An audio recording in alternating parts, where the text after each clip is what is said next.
Halo guys, di video kali ini kita akan membahas terkait dengan chapter 11. Tapi kayaknya chapter 11 ini nggak terlalu banyak.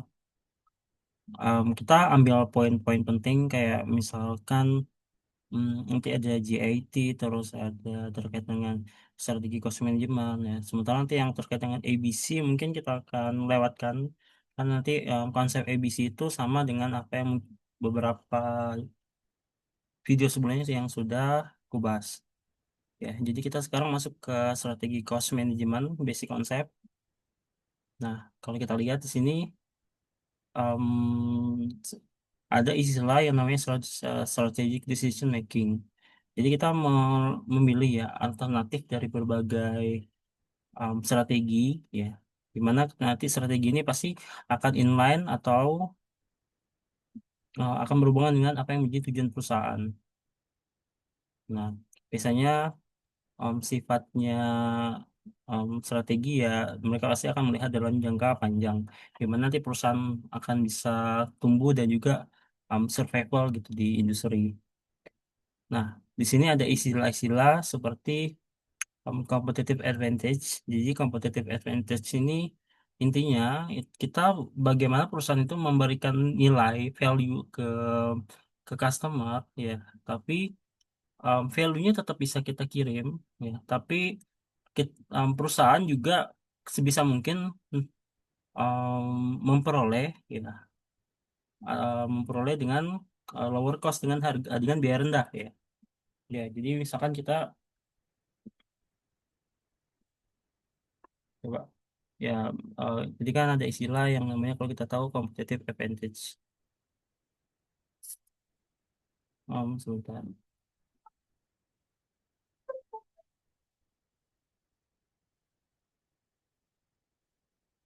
Competitive advantage. Ini intinya um, kita punya apa ya deliver value ke customer ya ya melalui produk kita kan punya produk nih produk produk atau jasa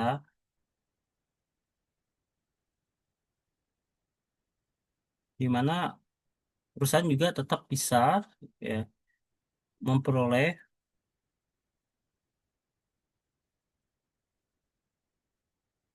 lower cost.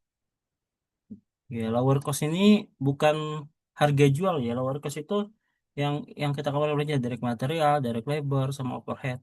Gimana komponen ketiga ini kalau bisa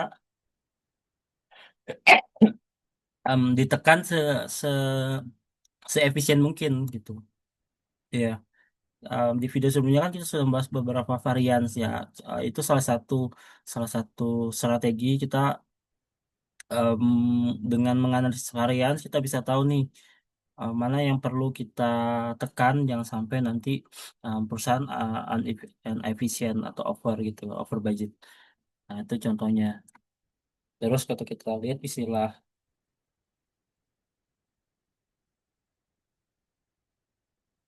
hmm, eh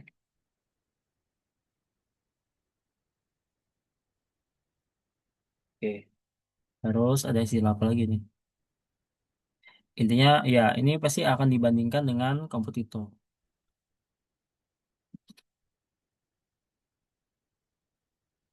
Kemudian di sini ada tiga strategi utama ya dalam um, dalam biasanya kelompok manajemen strategi kita punya strategi utama.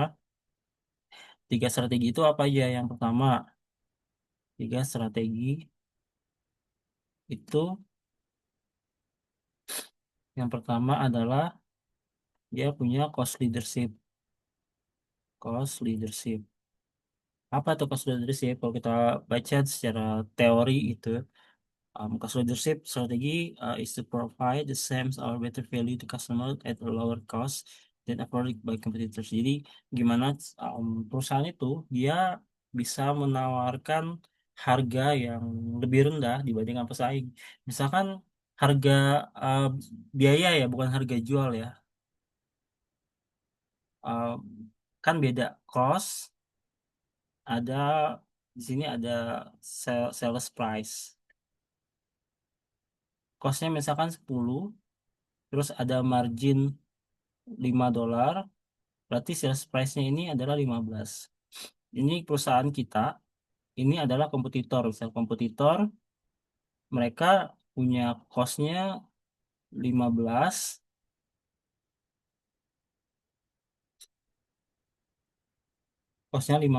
marginnya misalkan sama, sehingga sales price kompetitor itu jadi 20.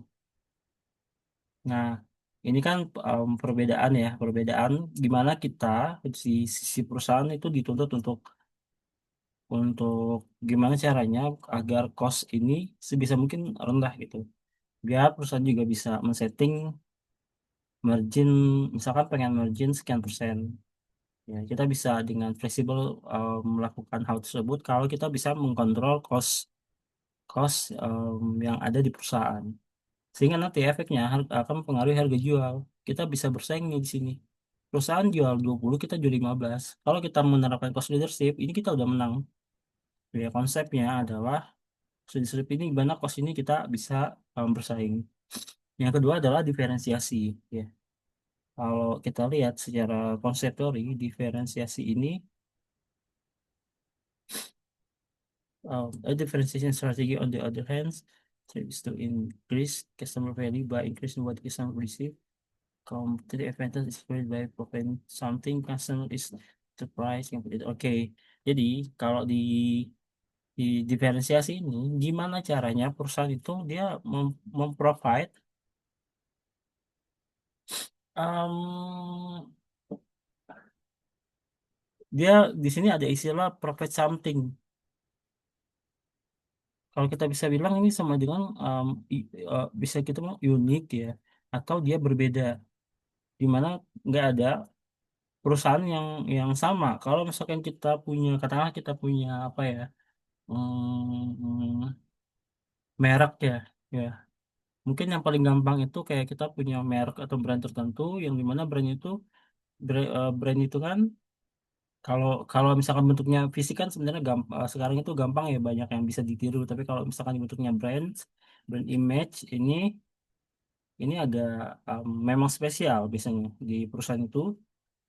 Di antara perusahaan itu dia spesial yang pasti brand image ini kita misalkan pakai Zara, sorry, terus kita pakai H&M gitu. Nah, ini kan mereka punya punya value masing-masing yang sebenarnya nggak bisa unik, sebenarnya nggak bisa ditiru. Nah, sama juga dengan nanti kalau ada perusahaan yang memang dia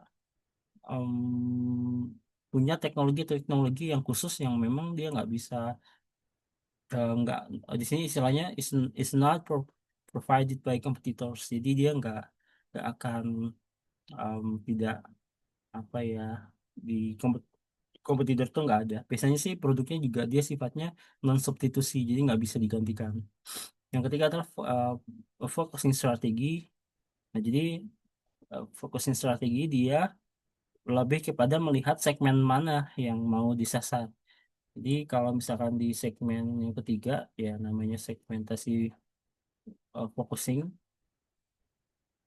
ini dia harus melihat segmen-segmen yang memang menjadi targeting. Misalkan apakah kalau perusahaan, kalau misalnya dulu apa ya, contohnya Zoom ya. Zoom itu mungkin dia ngebaginya beberapa level segmen. Pertama mungkin level dibanding pendidikan gitu kan. Pendidikan, ya kalau dulu ya pendidikan ini mungkin bisa ada yang free gitu, Bu. Dan tapi kalau udah ini untuk yang misalkan SD, SMP, SMA, mungkin kalau yang misalkan sudah pendidikan yang sudah masuk ke pendidikan tinggi, mungkin ada sedikit diskon gitu. Nah, yang ketiga mungkin segmennya adalah segmen perusahaan. Perusahaan itu sudah ada yang berbayar.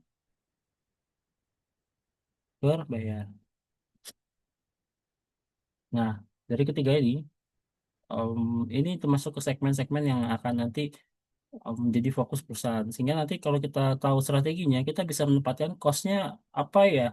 Apakah kalau misalkan diferensiasi ini pasti nanti terkait dengan banyak investasi. Ya, di mana kita harus menyediakan teknologi atau sesuatu yang memang yang orang nggak bisa nggak bisa tiru biasanya. Nah, seperti itu. Kemudian ada istilah hmm, value change ya di sini. Ada istilahnya internal linkage sama external linkage. Jadi internal linkage ini are relationships among activity that are performed within a firm portion in the value chain. Jadi dia memang biasanya kalau internal linkage ini dia fokusnya ke hal-hal yang sifatnya internal antar bagian ya. Kalau kita tahu value chain kan mungkin gambarnya ada dari proses R&D, terus ada proses apa ya, um, produksi gitu, terus kemudian di sini ada marketing and selling. Tapi kan di produksi pasti nanti ada supplier. Nah, yang supplier ini namanya external linkage. Supplier, terus di sini pasti adanya namanya customer. Sama jadi yang sifatnya luar-luar, value chain yang bagian terluar, ini nanti namanya namanya kita bisa bilang, contohnya ini ya, ini adalah external linkage. Nah, yang untuk yang lainnya sih saya, untuk yang R&D, terus produksi, marketing, yang dia memang antar bagian, administrasi misalkan juga. Nah, ini masuknya ke adalah internal linkage gitu kan. Oke.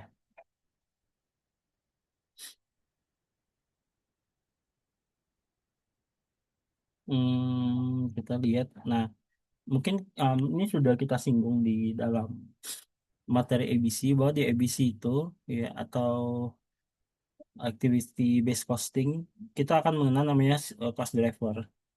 Cost driver itu sebenarnya kita ngelakuin apa ya? Misalkan gampangnya kita jalan aja.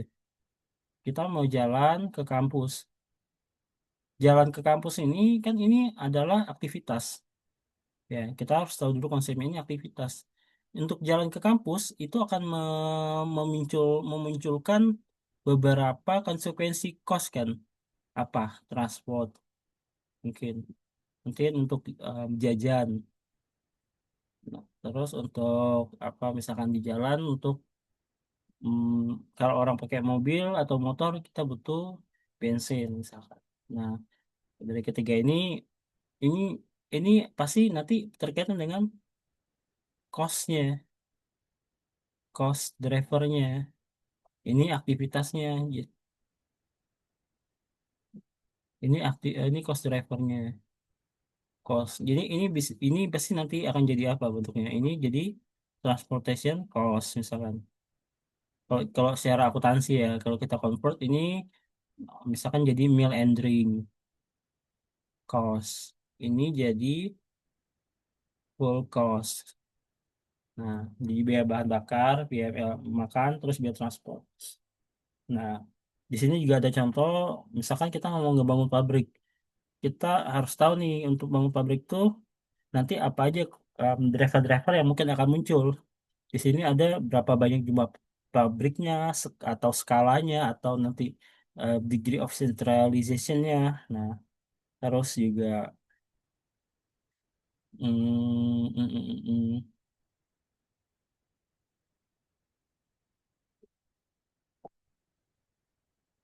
Terus ada apa ya?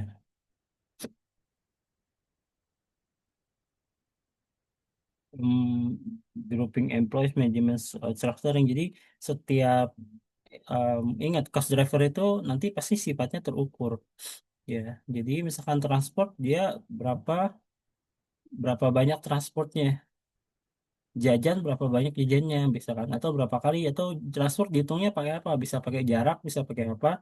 Ini bisa dikembangkan oleh perusahaan ya. Nah, di sini juga ternyata ada dua istilah ya. Kita cukup tahu sekilas saja structural activity sama executional activity. Jadi kalau structural activity are activities that determine the underlying economic structure and application activity the processing capability of. Kalau nggak salah, kalau struktur activity itu dia lebih kepada ngebangun yang basic-basicnya. Misalkan menyiapkan tenaga kerja, terus ngebangun pabrik, itu struktural ngebangun manajemennya, terus mungkin membangun sistemnya.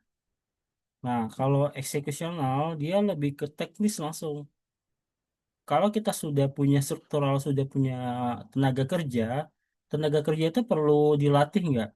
Nah, itu nanti sudah masuk ke executional activity. Apakah nanti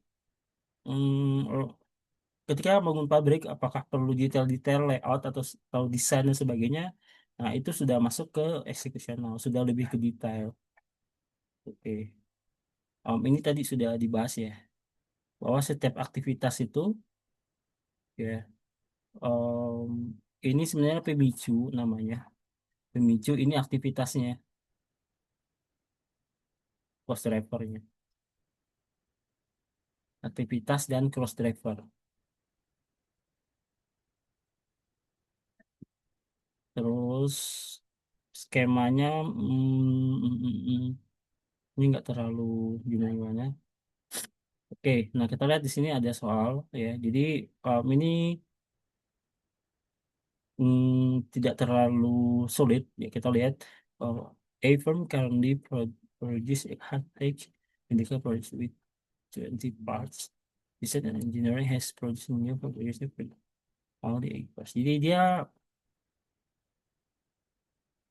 um, ngeproduksi ya dengan high-tech medical product. Jadi produk yang terkait dengan medical ini 20 parts, tapi si bagian engineering dia ternyata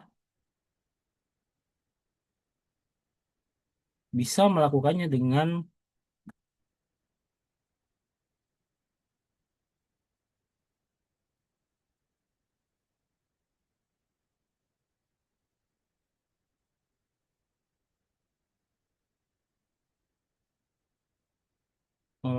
cuman 8 part, jadi dari 20 part ke 8 parts gitu ya. Ya, dimana 20 ini adalah demand-nya,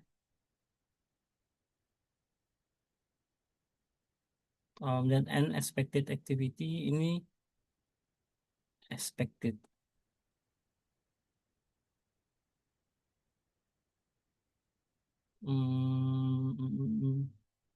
Sorry, ini bukan ini current. Oke. Nah, jadi sebenarnya kalau dilihat dari soal ini dia saat ini tuh 200.000 nih. Ini kayak kalau kita lihatin dari material, assembling parts sama purchasing parts dia current activity dimensinya dia 210.000 sama 12.500.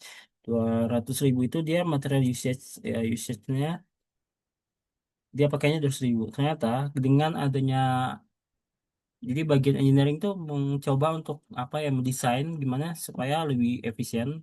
Nah, dia makanya jadi 80.000. Assembly juga turun dari 10 ke 5, purchasing juga dari 12 ke 6. Itu kenapa? Karena tadi partnya mereka dari harus yang ngeproduksi 20 bisa jadi 8. Nah, di mana sih ada informasi kalau material usage per partsnya itu berapa sekian sekian sekian. Ini kita tinggal diminta berapa sih penghematan ya dengan sistem new design. Nah, materialnya kan tadi kan dari 200 ke 80 berarti kita hemat berapa? 120.000. Berarti 120.000 kita kalikan dengan $3. Temu kita hemat di materialnya itu 360.000. Kalau ini direct labornya kita hemat dari 10.000 ke 5.000. Jadi kita hemat 5.000. Kita kalikan per jamnya itu adalah 12. Berarti ketemu 60.000. Terus kita punya purchasing cost reduction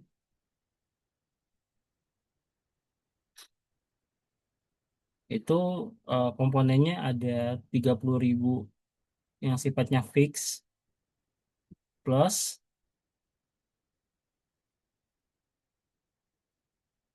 0,50 yang sifatnya variable. Nah, 0,50 tuh dia punya penghematan yang awalnya 12.500 jadi 6.500. Berarti hematnya dia berapa? 12.500 kurang 6.500. Berarti 6.000 kan? Ya. Nah, kalau kita total, nanti ini total penghematannya adalah 453.000. Oke, nomor dua cuma ditanya new price. Ya, new price tinggal, ini kan 453.000 itu untuk dia ngeproduksi berapa sih di sini?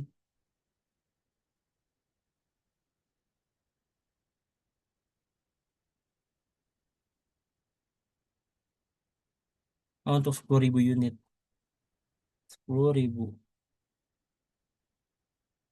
Ya, berarti kan tinggal 45,3 ya per unitnya.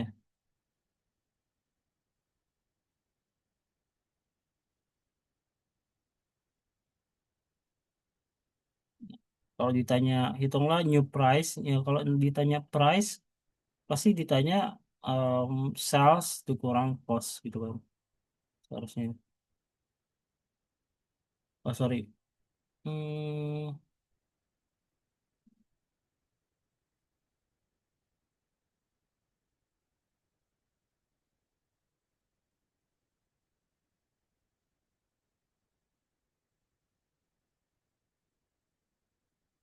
dia bilang kalau dia ngejualnya dengan harga 400, di mana 400 ini mm, price per unit will be read by unit per unit listing. 400 ini akan apa ya istilahnya? Sorry. Kata dia price per unit akan dikurangkan dengan yang savingnya tadi. Nah, em,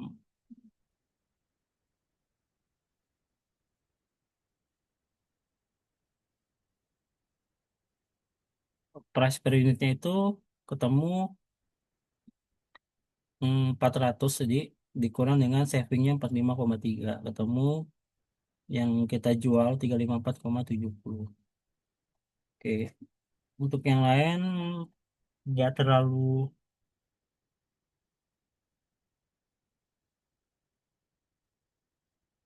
detail karena nanti kayak misalkan total quality control ini quality cost nanti kita akan masuk di bab tersendiri. Terus ini juga terkait ABC juga nanti kita akan masuk ke babnya tersendiri. Jadi secara konsep intinya sebenarnya nanti dari strategi costnya tadi sih, strategi cost manajemennya.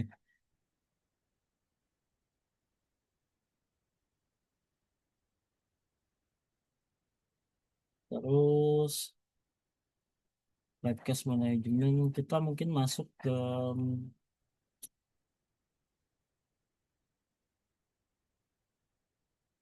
relationship life cycle nanti juga ada pembahasan khusus terkait materi ini.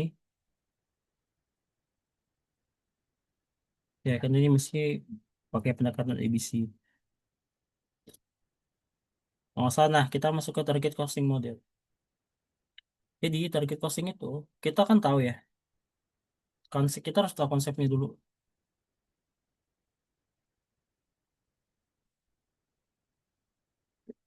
Misalkan em, kita harus tahu rumus profit ya gitu. Satu, rumus profit adalah sales dikurang cost.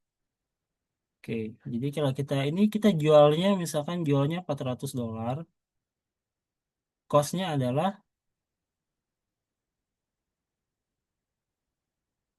costnya adalah misalkan 150, berarti profitnya adalah 250 gitu kan gampangnya. Ya, sales dikurang cost sama dengan untung. Kita kita biaya kita 150, sales kita 400, sehingga kita untung 2,5. Nah, ini bisa kita balik-balik ketika kita pengen tahu cost-nya saja, berarti cost adalah hmm, sales dikurang profit gitu kan.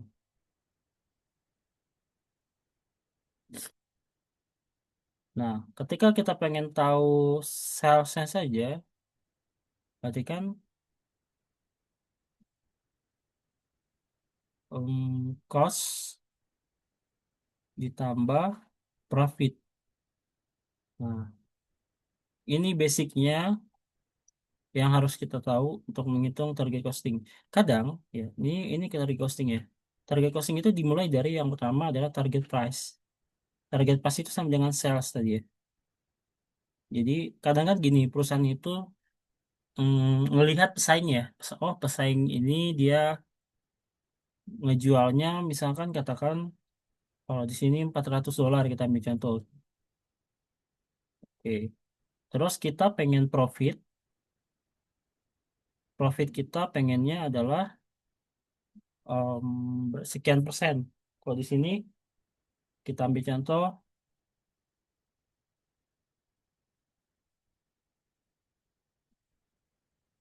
profitnya misalkan kita ambil contoh kita pengen profit 150.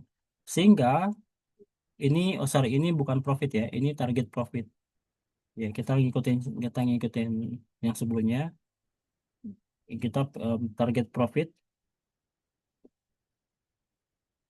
pengennya 150. Ya karena mungkin pertimbangan ini untuk nanti untuk bagi dividen, untuk nanti em, rate of returnnya. Oke. Sehingga nanti target cost-nya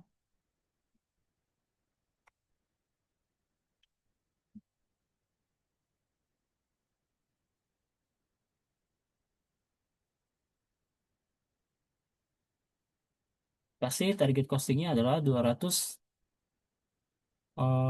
Sorry, profitnya kita ubah ke ikutin ini. Profitnya 250. Ikutin. Berarti target cost-nya 150. Nah, ini yang dinamakan target costing. Sekarang biasanya target costing ini akan dibandingkan dengan realisasi. Ini kan baru target kita, realisasi. Ternyata realisasi costingnya direct material, direct labor, direct sama overhead ini ternyata adalah 200. Otomatis kan ada diferensiasi ya di sini ya.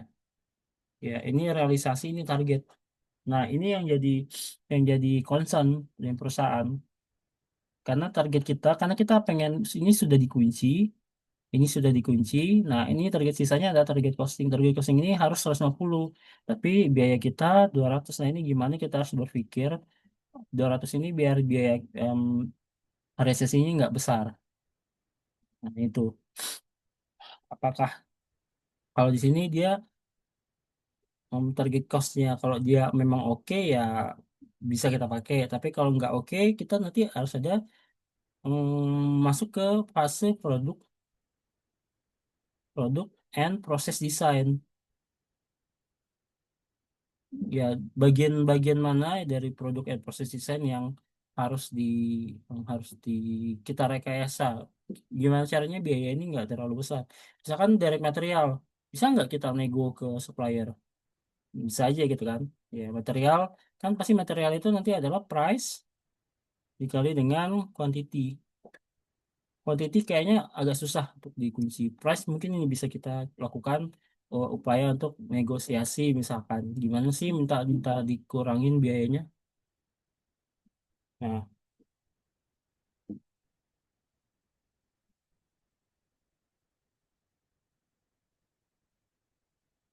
ini contoh contoh untuk gimana 200 ini bisa jadi 50. Bisa jadi 150. Jadi kita berbagai macam cara sehingga nanti masuk ke produk and proses desain yang kita harus modifikasi. Nah, mungkin untuk itu kita sedikit bahas tentang G. JIT, ya just in time. Jadi sebenarnya just in time ini hmm,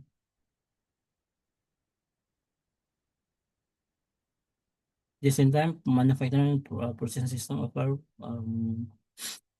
example how managers can use strategic concept discuss and then when this is time operation contradiction strategy with based on procedural which is spot is not in the business staff 50% leadership jadi kan have very worst. Oke, jadi just in time gini, kita ketika ngeproduksi di sini misalkan kita ngeproduksi barang nih ya, misalkan ini tas.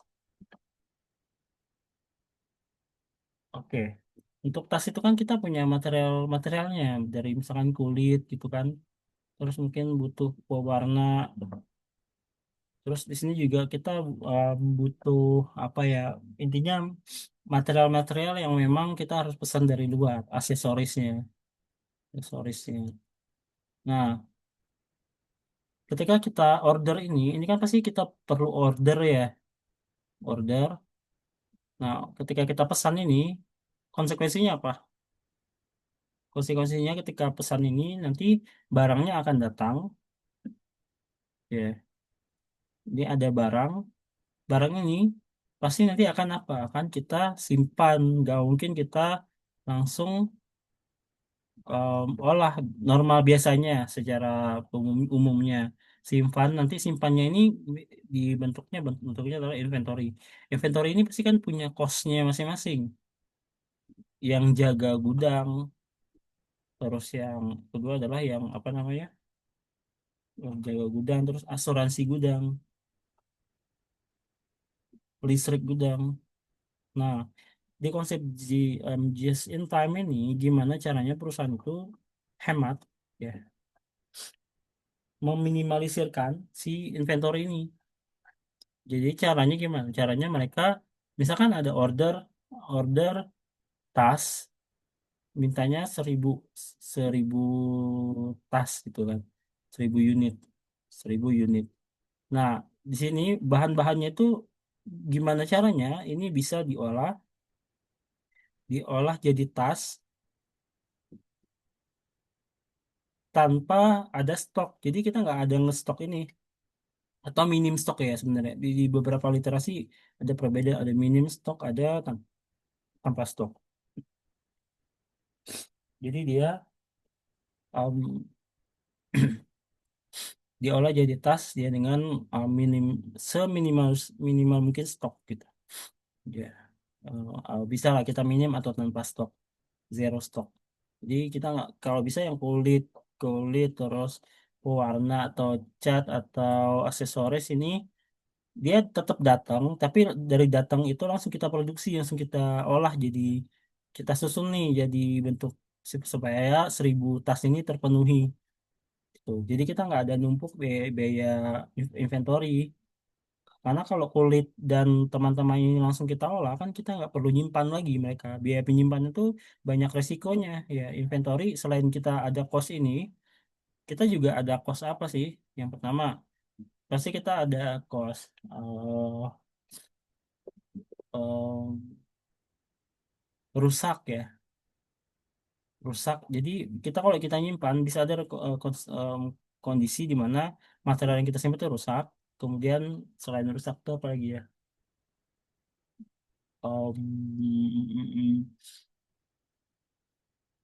Dicuri atau hilang. Nah, ini kan jadi sebuah potensi risiko. Sehingga ini akan sangat merugikan bagi perusahaan. Makanya mereka manggil JIT, gimana JIT-nya ini just in time, orang produksi 1000, gimana caranya bahan itu siap. Nah, tapi di sini kita harus lihat bahwa ketika kita pengen menerapkan konsep JIT, kita harus tahu bahwa di sini perusahaan yang pertama dari sisi tenaga kerja, dari sisi labor ini harus siap. Ini orangnya yang labor ini pasti dia yang multitasking, harus bisa ke sana ke sini dan cepat kerjanya karena kan dia harus mengerjakan keseluruhan produksi biar bahan-bahan yang dipakai itu nggak numpuk di gudang, nggak ada yang ada di gudang, jadi langsung diproses. Yang kedua adalah mungkin kita harus di sisi supplier. Supplier ini harus yang dia memang available. Ya, gimana caranya material yang tadi kulit dan sebagainya itu datang tepat waktu ketika dibutuhkan. Ya, karena nanti ada efek kalau kita nggak bisa, misalkan kita butuh seribu tas, tapi kita cuma menuhin 800 tas. Nah, 200 tas ini yang dinamakan stock out cost. Out cost. Jadi kita kehilangan potensi penjualan karena kita nggak bisa memenuhin produksi atau memenuhi permintaan customer atas 1000 tas ini. Gitu. Terus,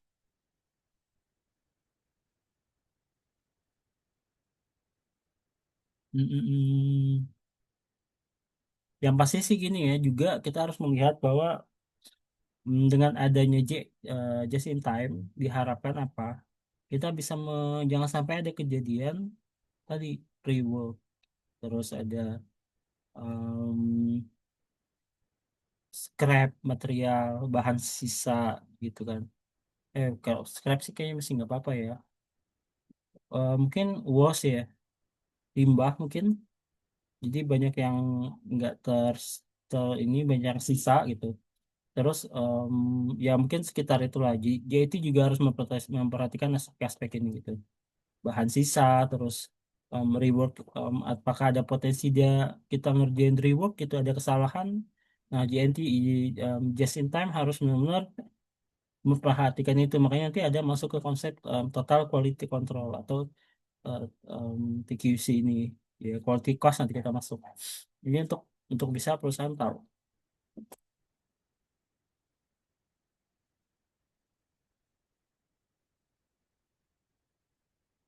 Terus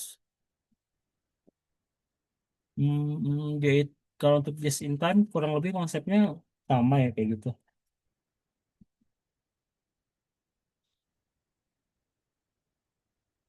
Ini sudah masuk ke oke.